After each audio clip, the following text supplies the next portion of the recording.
മരണത്തിനപ്പുറം communicate ചെയ്യാൻ പറ്റുന്ന ഒരു മീഡിയം ഇല്ല. ഇപ്പം ആദ്യത്തെ ഷോ കാണുമ്പോൾ എവിടേക്കോ മോഹൻലാൽ ഉണ്ട്. അത് മാറ്റാതിരിക്കുന്നതിന് കാരണമുണ്ട്. അത്രേ ഇപ്പൊ പറയാൻ പറ്റുള്ളൂ.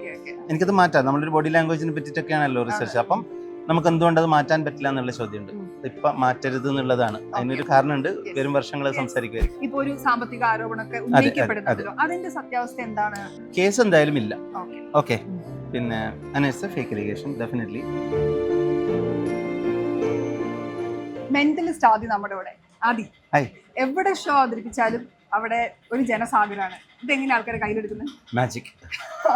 Life is all about magic. അതെ, നമുക്കറിയായിരുന്നു ഇത് വലിയൊരു സക്സസ് ആവുന്നു. പക്ഷെ ഇതുപോലത്തെ ഒരു പെട്ടെന്ന് ഇങ്ങനെ ആവും നമ്മൾ പ്രതീക്ഷിച്ചിട്ടുണ്ടായില്ല.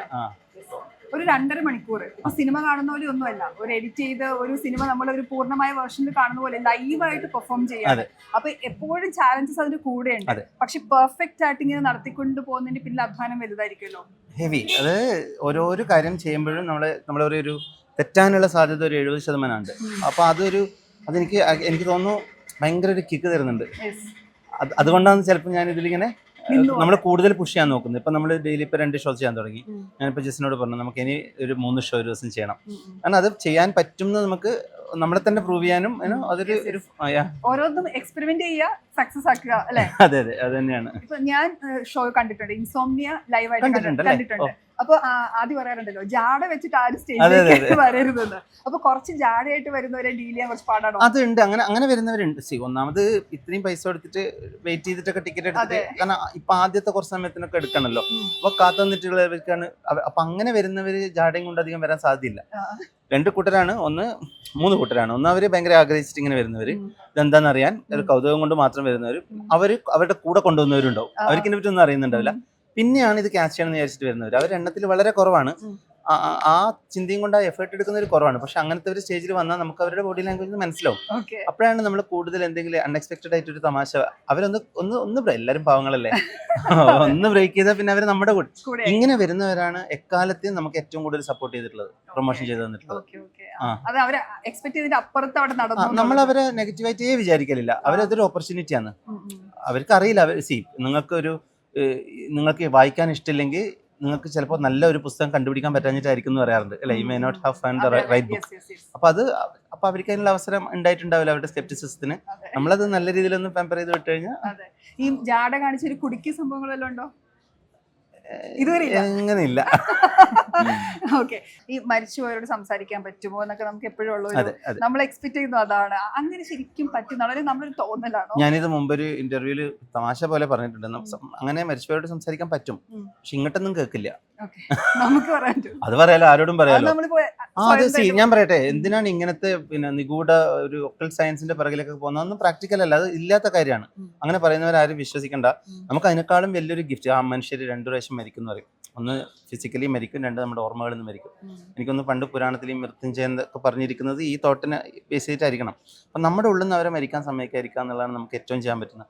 പിന്നെ ഈ ഇമാജിനേഷനും ഹാലൂസിനേറ്റ് ഒക്കെ ചെയ്ത് ഉണ്ടാക്കുന്നതിനേക്കാളും പവർഫുൾ ആയിട്ട് നമുക്ക് തന്നെ ഡ്രീംസ് ഉണ്ട്.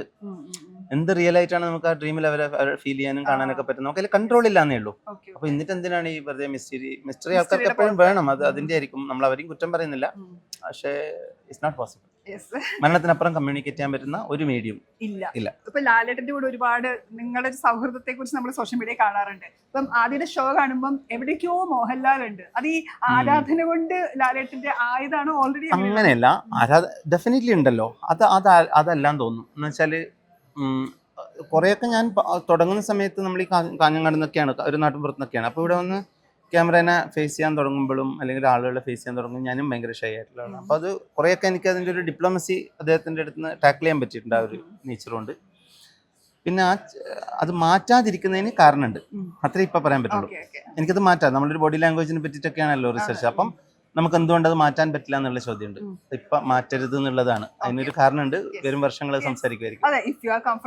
കംഫർട്ടബിളിന്റെ അല്ല, അതിനൊരു നല്ല കാരണമുണ്ട്, പോസിറ്റീവ് ആയിട്ടുള്ള ഒരു കാരണമുണ്ട്. അതിനൊരു കഥ ഉണ്ട്, പക്ഷെ ആ കഥ റിവീൽ ചെയ്യാൻ ആയിട്ടില്ല.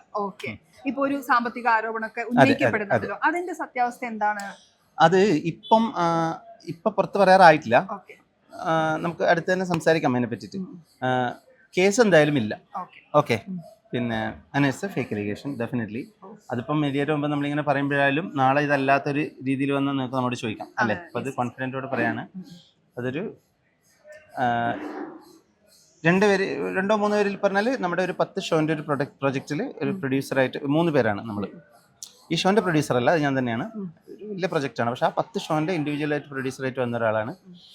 അപ്പോൾ ആ 10 ഷോ കഴിയുമ്പോൾ നമുക്ക് അവരോട് ഒട്ടും വർക്ക് ചെയ്യാൻ പറ്റാത്ത പോലെ ഒരു സാഹചര്യമായിരുന്നു, രീതികളായിരുന്നു. പിന്നെ അവർ നമ്മുടെ അടുത്ത് ഒരു 1 ഇയറിൻ്റെ കോൺട്രാക്ട് ചോദിച്ചു. അപ്പോൾ നമുക്കത് കൊടുക്കാൻ പറ്റില്ല. അപ്പോൾ അത് ഓൾ അബൌട്ട് ബിസിനസ്.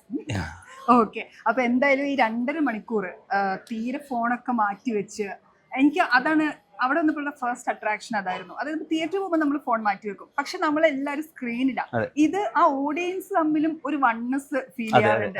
അങ്ങനെയുണ്ട് ഒരു കണക്ഷൻ, ഒരു നൂലുണ്ട്. അതെ, പിന്നെ നമ്മളൊക്കെ ആദ്യം പെടുത്താൻ നോക്കുക, എവിടെയും പൊളിക്കുക, എവിടെയും പൊളിക്കുക. എല്ലാവരും പെടുത്താൻ നോക്കുക, എന്ത് ചെയ്യാന്നറിയില്ല. പക്ഷെ അവസാനം വരെ പൊളിക്കാൻ പറ്റില്ല എന്ന് പറഞ്ഞിട്ട് ആ ഷോയിൽ കൈയടിച്ചിറങ്ങുമ്പോൾ ഇറ്റ്സ് ഒരു ഭയങ്കര മാജിക്കൽ എക്സ്പീരിയൻസ് ആണ്. ഈ മാജിക് തുടരാൻ പറ്റട്ടെ, ആളുകൾ ഇനി സ്നേഹം തരട്ടെ. ഒരു പോയിന്റ് എല്ലാവരും ഒന്നായിരിക്കുന്ന പോയിന്റിൽ പിന്നെ പൊളിക്കലില്ല. ഇല്ല, അതെ, നമ്മൾ തോറ്റാൽ അവർ ഒരുമിച്ചാണ്. അതാണ് ഒരുമിച്ചാകും. Thank you so much. Thank you so much.